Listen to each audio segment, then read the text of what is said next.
Hi, Mark here from the Tangibound Podcast Network and host of the flagship show, the Tangibound Podcast. Did you know that we over at Tangibound are always looking for amazing podcasts to promote? And did you also know that we are also proud nerds and geeks of everything from movies, music, gaming, TV shows, and comic books to wrestling, MMA, soccer, and football?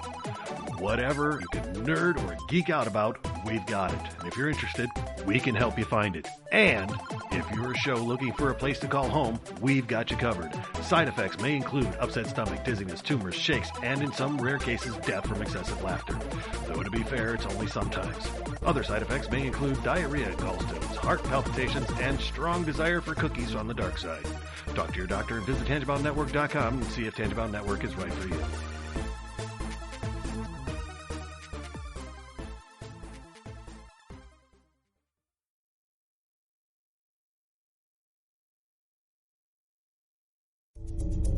This is a Danger Entertainment podcast. DangerEntertainment.net's Danger Entertainment Podcast Network.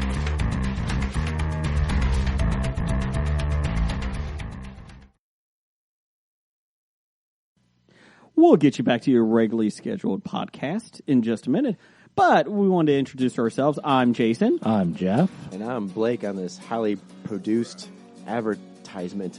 That's right. It's the History of Bad Ideas, a.k.a. Hobie. You can find us on Twitter at Bad Ideas Podcast and on Facebook at the History of Bad Ideas. But if you like a podcast roundtable with 3 to 5 guests, usually every week, depending on sick leave, talking about all things geek, including movies, TV. I ain't getting paid for this shit. Blake bitching about something and ranting, and comic books and anything else that we can think of. We have a top 5 list every week, along with a box office news, and somehow we have listeners. So they send us some feedback we answer every week. You can find us on iTunes, Stitcher, Facebook, Spotify, and any good podcast app, because if you can't find us on that podcast app, it's not a good podcast app. Damn straight. Roger says goodbye. Goodbye. We're not doctors, therapists, trained professionals of any kind, so if you feel you do need help, please reach out and get the help you need. We have a whole list of things on our files page over on Facebook at facebook.com/crazylifepodcast, and or just search on the internet for the suicide prevention hotline number, or go to NAMI.org or whatever resource you can find. But just please reach out for help if you need it.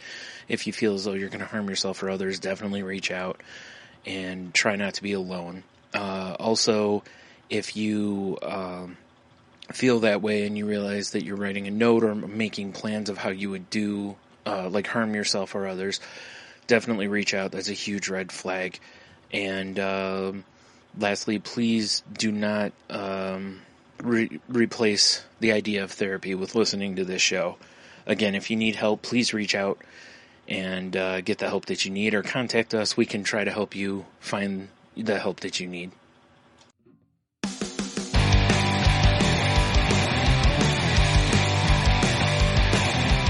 Life sucks to the last drop. Are you gonna blow your head off? Take good aim and don't forget to duck. Life sucks every Monday and all the way to Sunday, but I wouldn't have it any other way. I don't care how you're doing, what's up or how's it hanging. I'd like to buy this world one last drink. Life sucks all of the time, stick it up your sunshine, and then you'll see the clouds every day. And then you'll see the clouds every day. And then you'll see the clouds every day.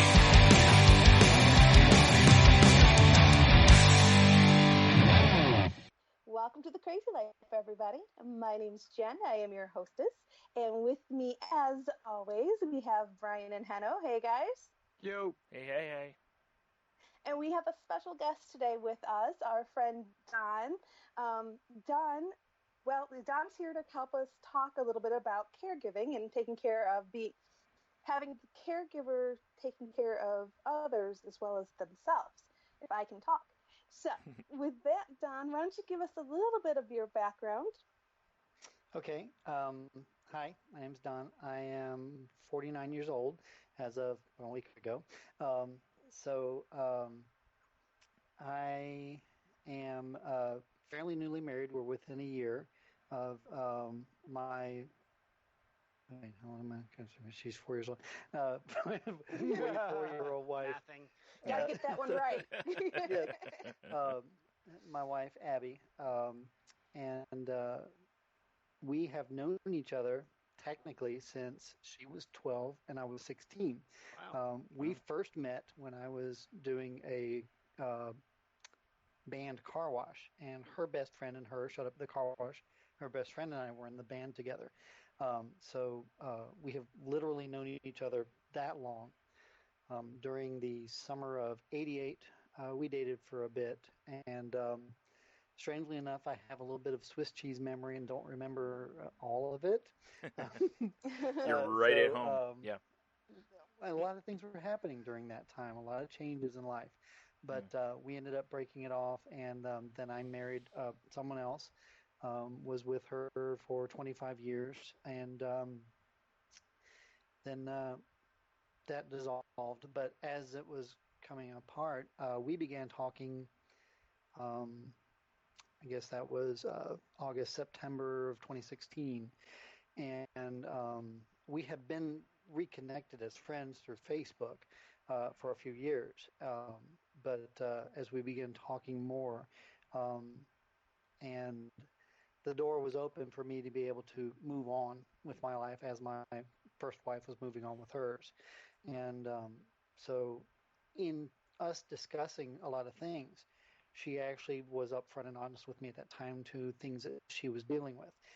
She was dealing with depression, anxiety, and there were hints of a potential for bipolar and just a lot of anxiety issues. And I was very thankful for her to at least be that upfront and honest with me about it. She was taking meds for it and seeing a professional for she's kind of called a med nurse, but she more or less like does a little bit of a psychological evaluation when she goes to see her, and then she makes adjustments because as we're well aware of in mental health, that not everything works continuously. It's Right. adjustments and trying to find the right combination. And sad to say, it's almost like a cocktail mixture, but it is of certain things that will work. So she pretty much was confident enough in me to lay all this out there and put me in a position of, do I want to really engage into a relationship with someone like this or someone like myself being how I was, because I had my own things to deal with. What I quickly realized in learning how she was and who she was is that I myself deal with and have dealt with anxiety issues of myself, stresses that come upon me, and they manifest in certain ways. So we could go on and on about how we see those things, but strangely enough, through the things that I find that worked for me, I'm able to cope. But all I really felt towards her in knowing who she was and how she was dealing with was more or less like a deeper sense of love and compassion, because she was willing to make herself vulnerable to me and really just didn't really expect to take it upon myself to say, this is what I'm going to do. I'm going to take care of you. But as a partner and as later on a husband, it's more or less my job to take care of her. And I have told her, I'm going to take care of you. And I am one to, when I start engaging in something, I don't quit. Much like my first marriage, it's no secret. I didn't quit. I tried to make it work. We tried to make it work. But there were other circumstances and issues that put my first wife to a breaking point, and she broke. None of this is by any means any secrets. So, as this goes out and whomever may hear it, this is how it was. Yeah. She broke. She quit because she had to. So I did all I could. Now, strangely enough, I am still friends with her. We have reconciled many things, but our marriage is one of the things that couldn't. But we have 4 children between us, um, so there's no way that I'm not going to be present in the family because I'm still a father to our 4 children. Um, but I still help her as I can, discussing things. We talk, and in so doing, then uh, my job increases in caregiving because now I'm still being there for my 4 children, and I have my wife who has her good days and bad. Um, I guess this is all kind of going in the right direction, but she I noticed cycles and things that were happening. I began to notice little things that would be triggers. I made some mistakes in some of my judgments and things, and some of my reactions to things that literally became triggers, and I could see that. So in myself, then I was like, okay, not necessarily don't do that, but yet handle it this way, and in sense, find out how to. I'm a fixer. My job as actually I'm an electrician. I've been doing that for 28-ish years now. So I go in there and I find problems and I fix them. Well, in lives, I'm doing the same thing.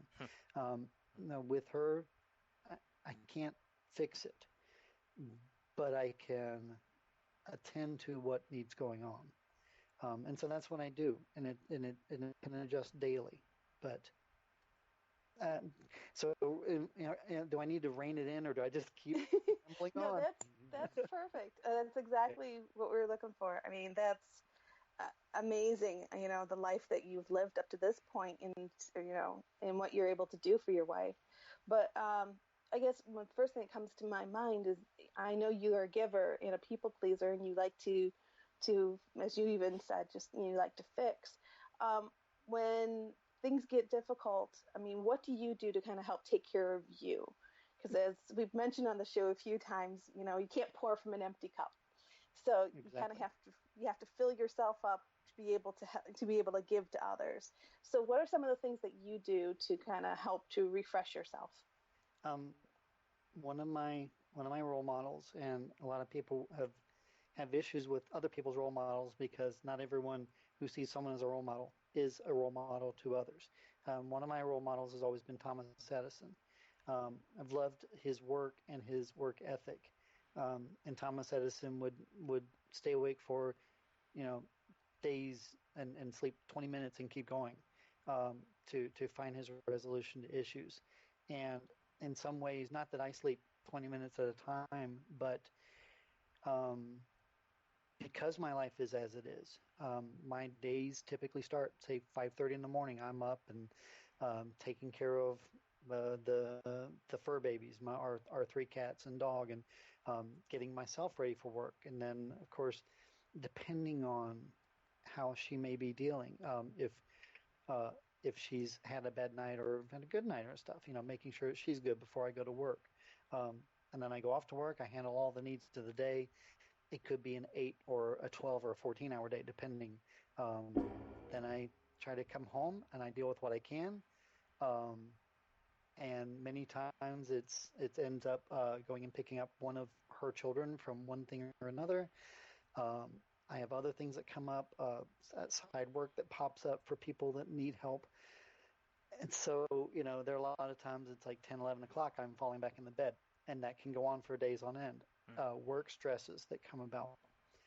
All these things piling up, you're right. It seems like there's no time for me, but um, when I do realize that, I do have to kind of just step aside for a moment, and I will take a couple of deep breaths and just stop, and then realize, okay, if I don't do this, I hate to say this because I'm not putting myself up on any pedestal by any means. I'm a frail flesh carbon being, but if I don't take care of a lot of these things, they aren't getting done.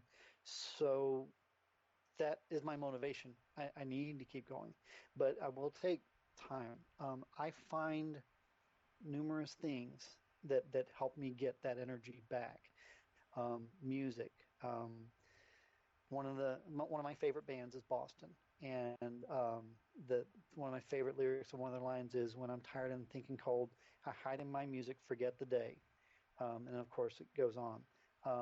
So I can turn on music, and my music genre is immense. It really depends on the mood. I can find it in listening to some Boston or Chicago or um, smooth jazz or I like a lot of the like spa and Reiki type music. Sometimes that will help me, and literally sometimes it's okay. We're going to pull out some Metallica, Disturbed, and Nine Inch Nails. It really depends on the Sure. situation. Yeah, I'm the same way. Yep. But it gets my mind kind of like, okay, we've gotten a little bit extra diversion. Let's keep going. I can also find it in walking my dog. I started a pattern um, after Reset Day. Reset Day to me was the day that Mary Beth, um, sorry, I'm trying to keep names at minimums here. Yeah. But my first wife called it quits was April 4th, 2016. I started a regimen then of praying every morning when I walk my dog. And that's my time. And it's nothing but me and the dog. And so I began a matter of prayer at that time uh, to faithfully pray every day related to that. And whatever the prayer may be. That kind of it literally kind of helps get my gears going, and really is no matter how good or bad a night I had, I will start the day that way, and then that's usually a very good one. I also do have a very trusted friend who I met 5 or 6 years ago. He is a Reiki reflexologist. So he began working with me during that time also. Well, he had been working with me, excuse me, before, but I began going to him weekly thereafter for that kind of thing. So when the stresses do heavily build up and I can feel it, I will make an arrangement to go meet him for a night. Um, Strangely enough, cleaning uh, it becomes a good thing for me. Yeah. If I get to where one of those, like I'm feeling completely overwhelmed, I'll just grab the cleaners and stuff and I'll start off in the bathroom or the kitchen or something, or I'll do the dishes. Um, there's a funny clip in Emperor's New Groove that Pacha's wife, she gets real frustrated and she goes, I'm going to go wash something. And she goes off. Well, that's kind of like me. It's like, okay, if it really builds up, I'm just going to go clean something. I'm going to go. It's all a matter of getting it out of my mind. And there have been a couple of times over the past few months. Abby is slowly trying to work off of some of these meds because we've realized that some things that she's taking, and this is kind of a side note to the story, but her med nurse had lost a lot of touch with her and lost a lot of focus in knowing what she needs. So we've actually noticed some misdiagnoses. She has been weaning herself off of some of the meds, and actually I think now we are down to 0 meds, which is a good thing. But coming off of them, there's some withdrawals and stuff. So Yeah. we've had some dark moments in this house. I don't doubt it. Yeah, I went through that. that with one I went through. I, because of insurance reasons, had to go cold turkey on an antidepressant, and oh boy, it was not fun. Yeah. So there were a couple of nights that I got the keys and I went for a drive.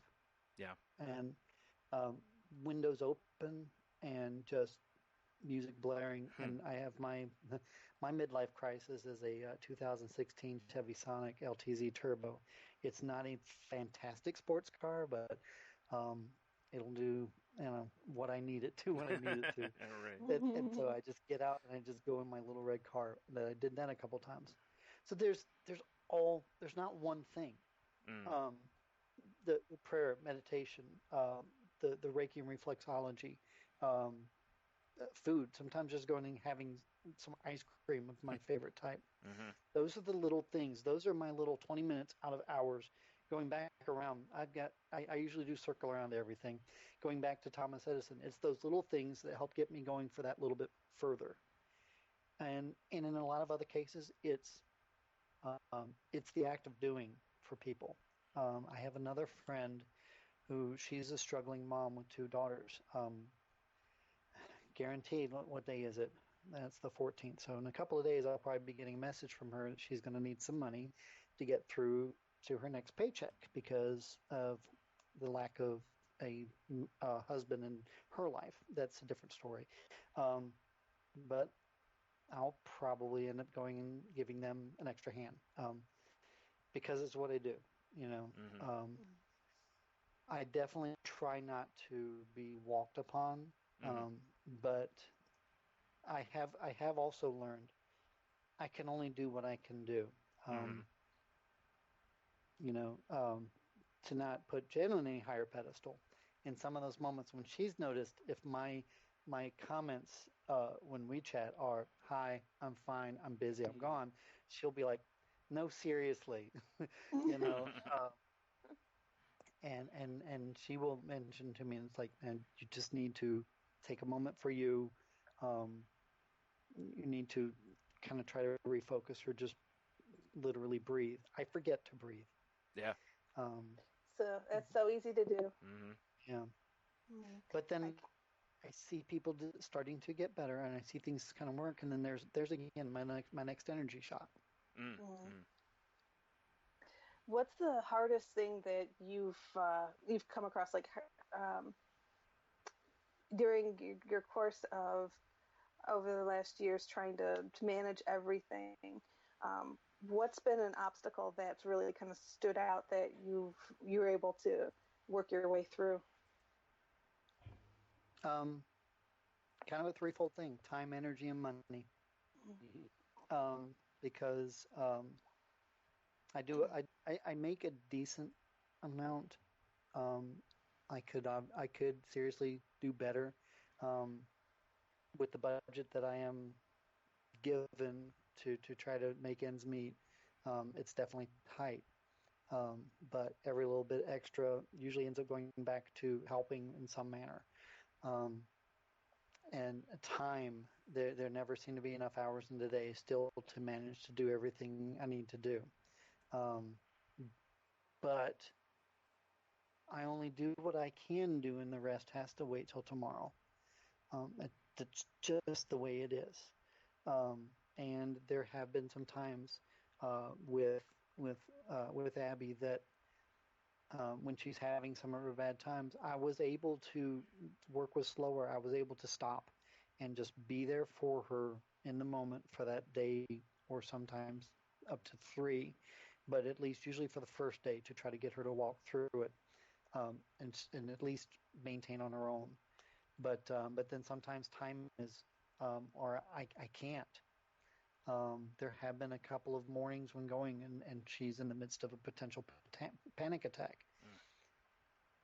I linger as long as I can, but then I kiss her deeply and I say, "Baby, I have to go." And this is what I do when that happens, is I make sure she has at least something to drink nearby if she needs it, that the house is as settled as it can be, because I notice, and I know this for myself, if things are in chaos, if things are in a lot of disarray and stuff, it's not helping to be able to sit up and at least to go and not have to move around piles of this or that, or the blankets are in the right spot and things like that. That helps her to not feel as overwhelmed. So I will try to do that. I'll make sure that she's as comfortable as possible, and then I will go and do what I have to do, because I can't do both. I can't be in both places. And I will call and check on her. I will text her. I usually try to text her, and I can tell if a day is really bad because I don't get a text back at all. And those are hard for me because part of me wants to just rush home right now. But then, like my therapist has said to me, you're just going to have to just understand that unless she really, really has something have happened, there's nothing you can do about it right now. you take care of you, and you get back. And then the energy. Sometimes I do get just completely drained. So, not necessarily energy drinks, but yeah, caffeine, can be my friend. I'll have an extra Coke or two or cup of coffee. I'm not a heavy coffee fanatic, but yeah, I will, I'll push that limit with some caffeine or some kind of energy to try to get me. So that's about that. Mm-hmm. And Brian or Hanno, do you guys have anything else you'd like to mention or ask? Well, I like the couple things that jumped out right away when you were talking about was kind of giving us your background, is that just that idea of having an occupation that leads you towards troubleshooting and fixing and learning how to kind of tamp that down. That was one of the biggest struggles in general with people. It's always been like that. And what did you use to kind of, what brought you that realization that finally that to allow things to be as they are and not to fix them and not to try to control situations? What did you do? Any reading? Did you therapy or anything like that? Yes. Initially, initially because reset day pretty much was everything for me. Spiritually, physically, emotionally, financially. Reset day was the beginning of a new life for me. I have been a practicing Christian for, I guess, kind of most of my life, as far as having grown up in the church, as we say. The turning point to then become, as they say, quote, born again happened in '88. But much like if you get into a pretty chilly pool and it invigorates after a while, you get comfortable with it. So that bit of a shock right then, I had an opportunity I literally could have walked away from everything and been left with nothing. But the only thing that I had that was going to not be taken from me. You can take my kids, you can take my wife, you can take my home, car, everything. I didn't even have my own car technically at that time. It was one that my first wife and I shared, which she got. The only thing I didn't have that could not be taken away from me was my faith. And no matter what, even if I was to say, that I hate my creator, that doesn't take it away in my mind. It's still there. Well, my therapist at that time really kept drumming into me, literally like saying, "You're going to be okay." And I said, "No, I'm not. You're not really. Are you listening to me?" Yeah. But he was. Yeah. And he said, he kind of said, "Are you listening to me? You're going to be okay."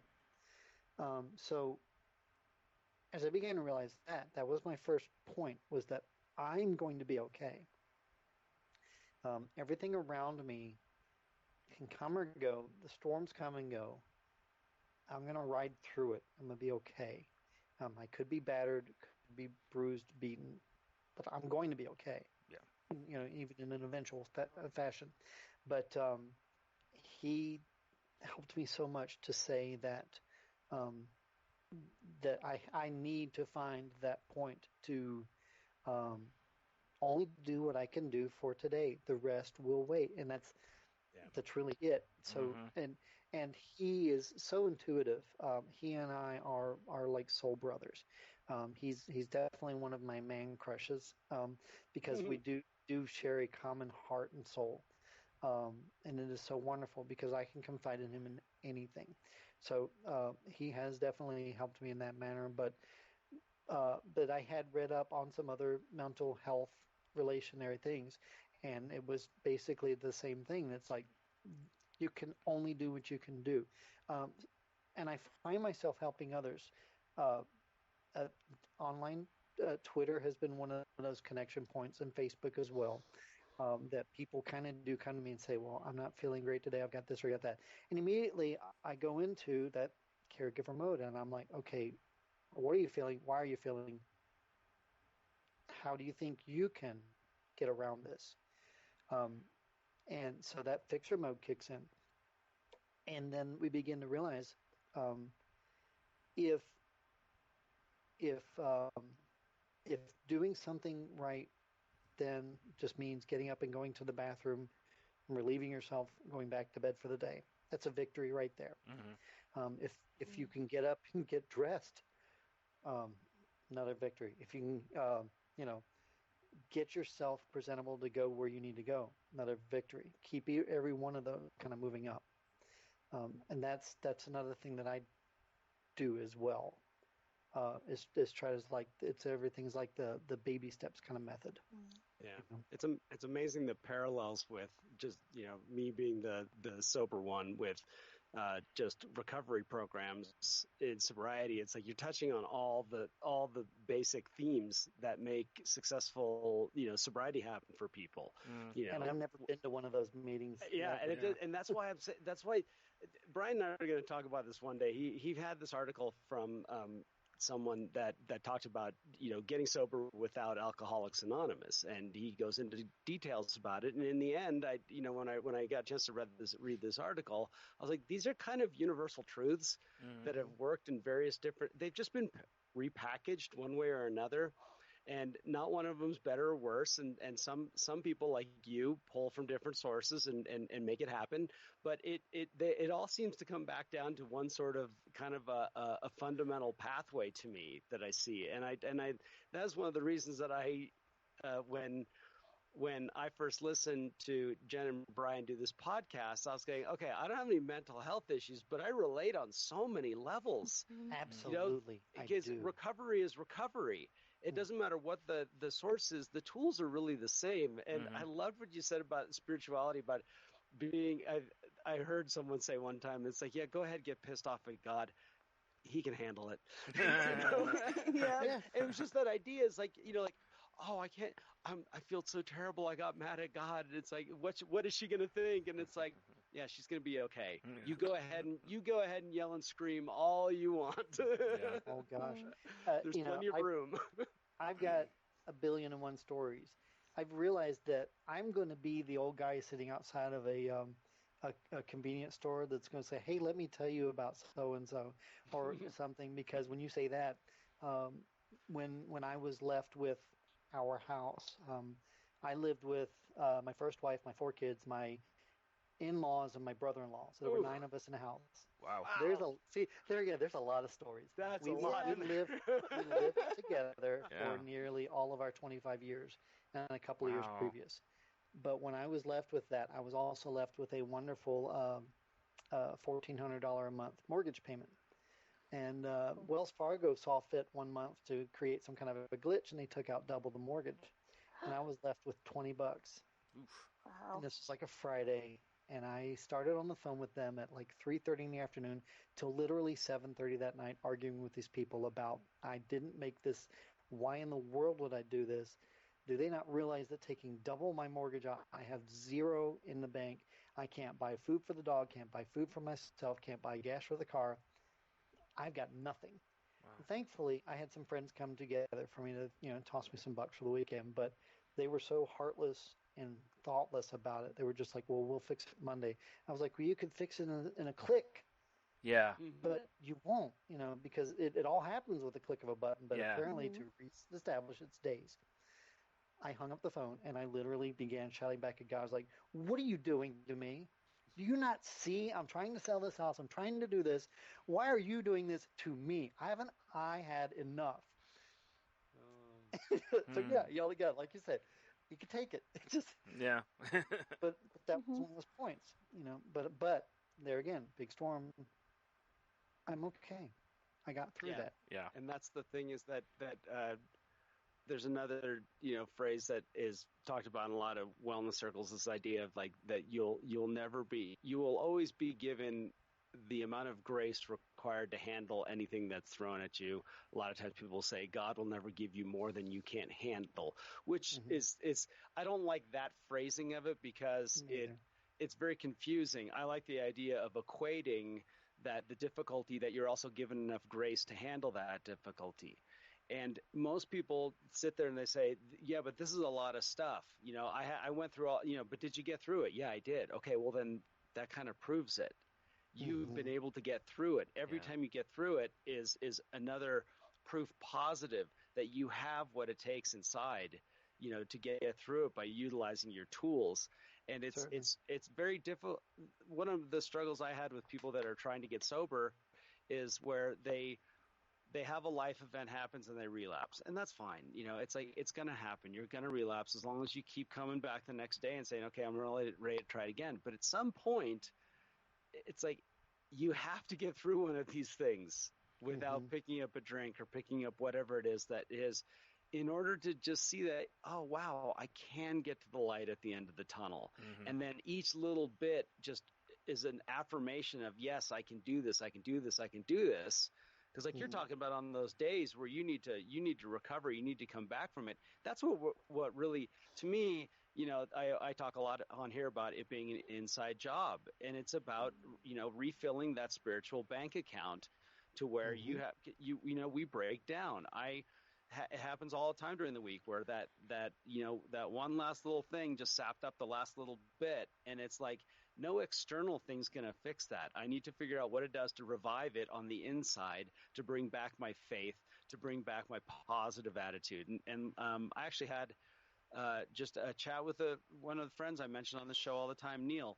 And I, you know, how's it going? And I just needed to vent, and I laid it all out. And by the end of it, he had me laughing. And it was just like a little bit of, and literally I just stopped there and went, thank you. I'm smiling again. Yeah. You know, because what he'll do is he'll engage with me and we'll just riff on it, and we'll riff and we'll riff and we'll riff. And there'll be a lot of sympathy, and there'll be a lot of, you know, I'm sorry you have to go through that. And then we'll just start taking it to the point of ridiculous. And it often helps, because usually what I'm considering such a huge problem in my head is really nothing that I haven't gotten through before. I just need to remind myself of it, just like you're talking about. Yeah. Sure. Something just kind of really tipped me off as you were talking too is I kind of not seeing myself so much as a caregiver as much as maybe a guide. And there's a lot of examples I could use. And today, exactly, strangely enough, is a good example of. So I was up early. I was spending some time with my son. We watched a couple of movies, and then there's a Netflix series we were watching a bit of while everyone else was sleeping. Once Abby was awake, I noticed it was different. The room door was more closed than usual. So I went in, and she's having a bad day. She was feeling very depressed, and as her words were, I feel like hurting somebody. So I know that's not going to happen, but that you all know that feeling. Yeah. That feeling like if somebody says the wrong thing, they're going to get throttled. Yeah. So at that point, I at least say, okay, are you mad at me? Have I done something? Are you mad at one of the children? There are times, and we see that things happen. I noticed yesterday we had to go out and do some things. One of the things, of course, it's so stressful is trying to do grocery shopping, you know, and trying to do that with 2 kids or 3 kids. We're just trying to do some of the simple things, but we never really can, even with our best lists, get everything we need and trying to plan out. But I noticed some things happening yesterday. Some things were building up. So it's almost like a flag, like this is kind of coming, or here's a cloud coming. There's another storm approaching. Yeah. So I wasn't caught unaware on this. But the things I made sure of, you know, is, okay, who is potentially a factor here? And one of the things that I have seen with her specifically is myself, I can put a face or a name or a point of contention to whatever my problem is. Most of the time, I will say, if I'm feeling stressed, okay, most of the time it's work, or it's my family situation, or it's bills. There are a lot of times when something's happened and she will say, I don't know. Mm-hmm. Now, to the person that doesn't understand, they'll be like, "Oh, come on, it's got to be something," you know. And I have stupidly said that at sometimes, but I know that it's nothing she can pinpoint. It's not that she doesn't know. So I make sure she's as comfortable as she needs to be. I went and got her some cereal. We got settled. And I said, "Do you want to be left alone?" She said, "Yes." So immediately, I'm just going to guide her through this because I can't fix it for her. I can't fix her. Right. Oh my God, if I could fix her, if I could reach in right. and rewire those things, you know, Sure. I'd be on it, you know. Yeah. Absolutely. Yeah, who wouldn't? Maybe Sure. she'll probably, if she catches on with this podcast, probably from what she's hearing now, I will be in trouble. But she is in the mid time of life when a lot of things begin changing, and there are changes that many women encounter twice as they age. She's encountering the first part of that, so those are becoming higher and lower. And right now it's low. Now this was a little bit quicker of a ride. By the time we got through the afternoon, I did go out and get some of her treats. I got her a Dr. Pepper, and I got her a couple other things that I know she likes. You know, and I came home and almost like coming to the goddess, I bring you these gifts, you know, please you. Right. And I did, and I got a smile from her. So I'm like, I'll not die today. Yeah.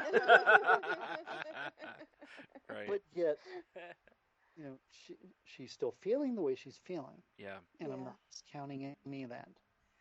But yet, I'm just here just to guide her through to the next, to when she's getting better on. But seeing the smile, getting hugged back from her, feeling the affection again, and just like, we're coming through it. There's my boost for the next time already.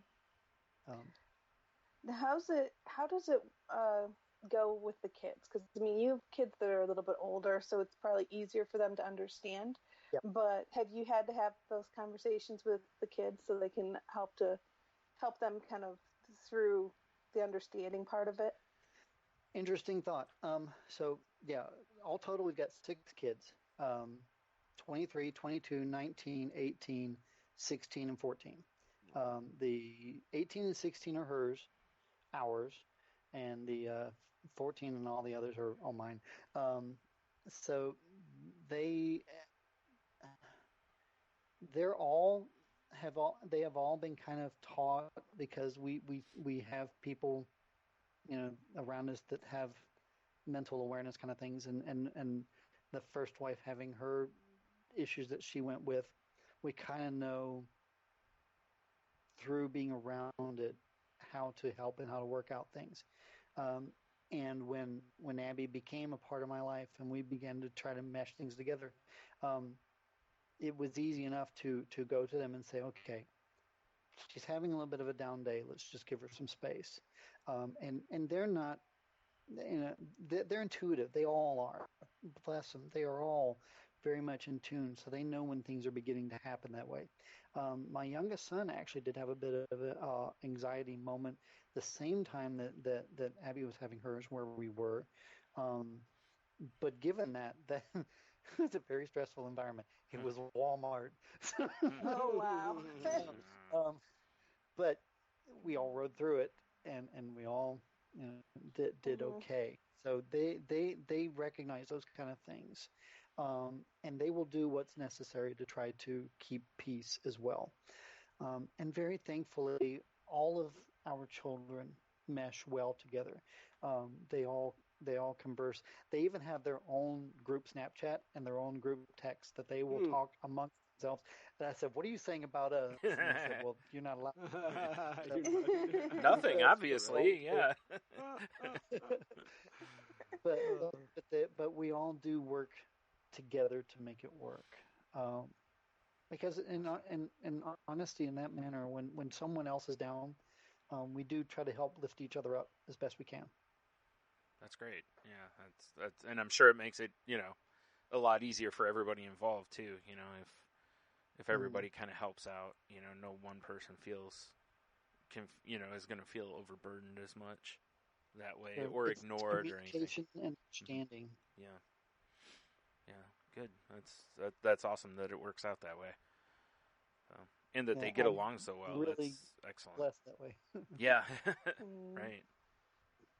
Yeah, one of the things when you talked about first being a couple and that feeling of just like that automatic understanding and compassion, I could so relate to that now, where I used to not be able to relate to that idea. Mhm. I really feel it's a miracle feeling. I mean, it really is to be able to accept somebody for exactly who they are and what they need in a given moment. I have friends now, and a lot of it's because of doing this podcast. Is when I make friends now that have mental health issues, my ability to be a friend to them is so much greater than it ever was in my life. And they're usually shocked by it. They'll have, some sort of a moment or an episode or something and then start apologizing, and I'll just say no. And to have that intuitive ability to know how to handle that situation when it comes. And there's no fear. There's no desire to run away. There's just love and compassion and understanding. And it is one of the greatest places to be. And when you said that, I was like, yes, I know that feeling. Right. It feels so good. From my side of it, it's, having had, panic attacks and stuff in public and whatever. And it is always nice. And it's very, I guess refreshing is about the best way I could put it, to where when someone is prepared for that or does handle things the way that you actually need them to be handled, instead of saying something like, oh, get over it or settle down or, you know what I mean? Like something just like that, Yeah, I've been guilty of that though at times. Oh, too. I think we all have. Yeah, exactly. Absolutely. Mm-hmm. But it's the journey and the growth to that point. Is just a miracle, and the thing is, it's not to say that you're not gonna slip back again. But right. Again, if you've had a taste of it, then you know what it takes. You know, and that's, to me, it's the good feeling. Those are the days where where I get to the end of the day and I look myself in the mirror and I go, okay, what was right about today? It's like, let's review this. That felt right. Okay, I want to have that. I want to have that feeling tomorrow. Yeah. Rather than the other feeling of like, oh man, and that a lot of that hinges on, that was a lot of the reasons I drank, is because at the end of the day, I wasn't too happy with the guy that I was looking at in the mirror. Yeah. And I had to learn to be able to be okay with that dude. And getting to that point and realizing that a good day is in and of itself the best reward, and then the opportunity to maybe do it again tomorrow. Sure. Yeah. Sure. Yeah. And there were a lot of those good days you're like, okay, I didn't go to prison. I didn't really cuss anybody out. I didn't get fired. Right. Yeah. Yep. That's it. Yeah, that's a win. Victories. Yep. That's a win. Exactly. It's little victories. Yeah. That's right.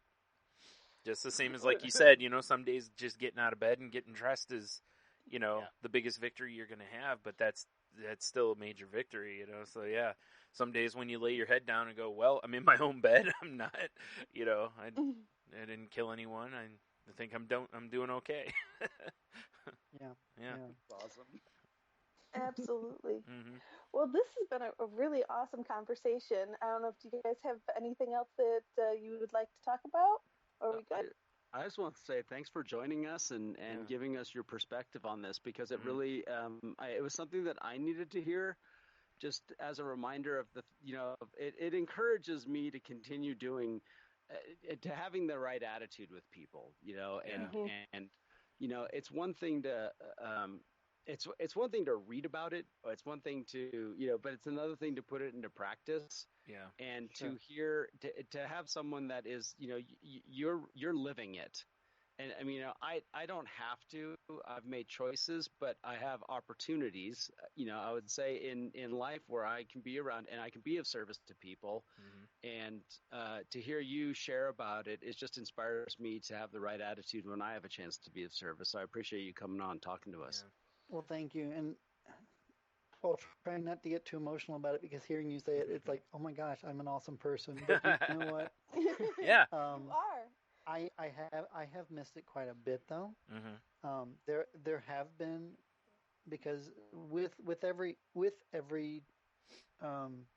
event, episode, however you want to say it, mood swing, um, life is definitely a roller coaster, and it is not. It just doesn't stop. It's Yeah. the twists, the turns, the ups, the downs. But um, there were a lot of the conversations that we ended up having that we tried. One thing, if I were to really kind of hope for one thing out of the relationship that we have, and we're getting better. We always are, because um, our relationship is anything but stagnant, and I don't want it to be. Mm-hmm. But I have always encouraged her to continue to be like, just communicate to me. Yeah. Yeah. There are a lot of times when she is very heavily into the moment that I don't even get anything. I get an eye roll, a sigh, or grunts. But what I want is at least a yes or no. Yeah. And I have tiptoed to the edge of the lion's mouth and said, "Give me a yes or no." That's all I need to move on. Right. And I have to be careful, Mm-hmm. because when someone is being in the moment, definitely learned every voice, lilt, and part of your conversation can be hurtful. Our words are definitely powerful. Yeah. But I've missed it and said, okay, you know what? I just got to go. But then I always at least retract back and just say, you do understand why I felt this way. But the next times, or oftentimes as they are, we are getting a little bit better. I'm getting a little bit better reading my situation, as well as being a little more, getting a little more feedback too. Like today was actually pretty good for her to say the yes or no, or it's not this, it's that. There again, that's kind of a victory thing, Sure. but I myself do still have so much more to learn, and you all have been a great catalyst for me. I really have held you guys in an extremely high regard. As soon as I really listened to the first podcast, it was just like, wow, a lot of the things that you were dealing with. And Brian, I think it was during the winter, and I can't recall what specifically you were dealing with, but you have, of course, SAD, seasonal affective disorder. Yeah.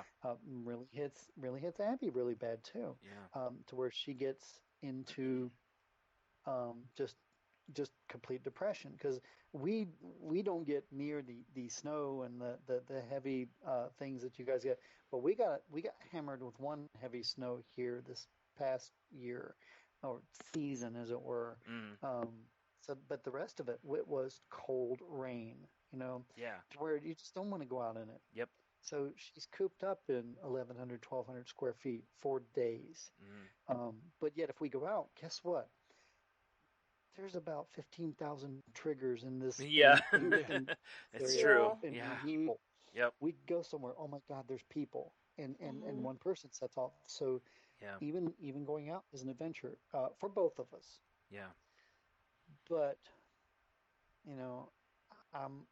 I'm learning, but I'm willing, and part of one of the heavier things, if I would say, for any caregiver is be flexible, be willing, be communicative, extremely soft-hearted, soft-handed, and because you're handling somebody's spirit, the spirit can be broken very easily. Yeah. But as you hold it and begin to care for it, and build it back up, it's going to get stronger again, and you'll get stronger again. Those are great advice. Yeah, it really is. Somebody write those down. Yeah. Yeah, because hopefully it got recorded, right? Yeah. Oh yeah, Yeah. definitely. Thankfully. Yeah, because like it's one of those. For a long time, I didn't realize how hard it was for someone on the outside. I didn't realize how hard it was for my friends, family, and I finally that stuff kind of clicked in me when I started reading some stuff and talking with other people. And then, one of the podcasts we did on Salty Language was me and my best friend talking about how basically he almost gave up on me because he kept trying to get me to do things with him and all this, and I just never would. And I had no clue that, things were ever in that situation to where I could have lost my best friend over this. And ever since then, we've both really, especially more so in the last couple of years, we've really focused on, I try to communicate as well as I can to him.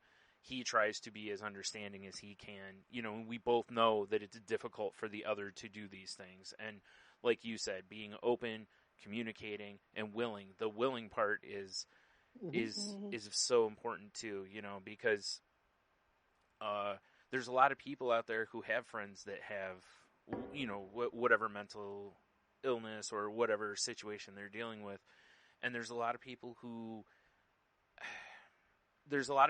aren't willing. There's a lot of people who think they're willing, and then there's a lot of people who are willing, Yes. And it's, exactly. and some people are on the transition, they're going from one to another, but it's very much appreciated, even though I know it's probably thankless a lot of times for a lot of caregivers out there. So it's, but I definitely appreciate, Heno mentioned earlier, and I've had situations like literally when we first met face to face, we were in Chicago, we went to a bar, it was crazy busy, and basically he could tell just by looking at me that it was nope. And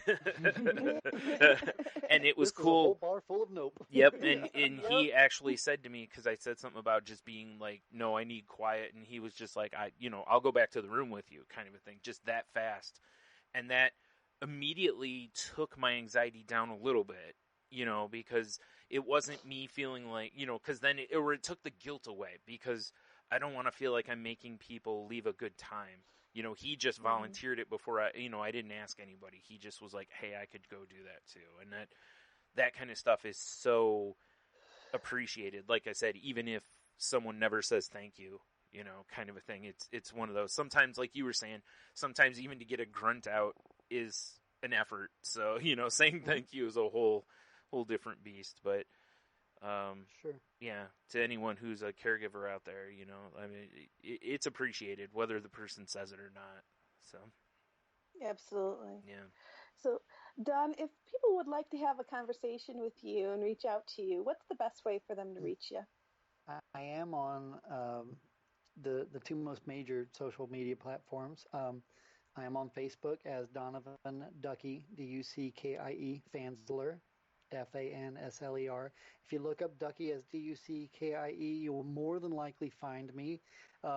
Usually I either have something related to rainbows of my pictures or some ducks. So yeah, that's going to be pretty much a good trigger there. On Twitter, it's at DuckyFans, Duckiefans, like fans of Ducky, but fans short for Fansler. I am also on Instagram as Electra Ducky, I think. But Instagram, if someone only uses that, and of course it's a lot simpler format because it's primarily photos, I do get messages there. But any three of those. And quite honestly, if I can put my email address, it's dhfansler@gmail. Awesome. And we are Ducky fans. Oh, thank you. I am extremely big fans of the crazy life. You all are insane, but aren't we all a little bit? We're Right? all mad here. Yep. Absolutely. It is truly an honor to have been on here, and I hope I have not just made your listenership drop. By 100%. No. No. Despite my best efforts, it hasn't happened. Yes. So yeah. And if you would like to continue the conversation with me, folks, you can reach me on Twitter at Jen's Crazy Life. That's Jen with a G. If you would like to hear more from me, you can also hear me on Shake the Sheets podcast. You can find that at shakethesheets.com. And Henno, how can people reach out to you? You can find me on Twitter at Ida Henno. You can find me on Facebook and Facebook Messenger, Henno Heiter. And please check out my other podcast, Moving the Needle Podcast, for our latest episode where we shamed each other for our guilty pleasures from the first 10 years of our lives. It's fabulous. And Brian, how can they reach you? You can reach me on Twitter at... Nope, that's salty language. You can reach me at Stunami. Sorry, I just did the other show, so in the wrap-up. You can find my other podcast at salty_language or at saltylanguage.com. That show is not safe for work, so be careful where you're listening to it at or who was with you at the time or whatever. You can also find this show on Twitter at The Crazy Life Pod, where I post when new episodes go up.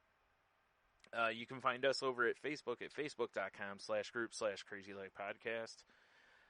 We are part of the Tangent Bound Network, which can be found at tangentboundnetwork.com, and part of the Danger Entertainment Network, which can be found at dangerentertainment.net. And as always, if you find yourself needing help, please reach out to someone. And as I've been, off and on customizing this part of the show to kind of the topic a little bit, if you're a caregiver, don't overlook that you also may need, as part of your self-care, don't overlook the idea of therapy or reaching out to a friend or something, like Don said, he's got, a friend he can, reaches out to. We all have, I reach out to Tony. We've all got people. Absolutely. Sometimes you just kind of need to just vent, So, make sure you reach out to somebody. Try not to internalize that. And, and as always, when you can, be kind. Try to do something nice for somebody today. And also be nice to yourself. Absolutely. With that, everybody go out there, have the best week you possibly can. And again, special thanks to Don for joining us. Yes, and thank if you. would like to, and if you would like to join us as well, reach out to us and let us know. We welcome hearing from you. And we'll see you guys next week.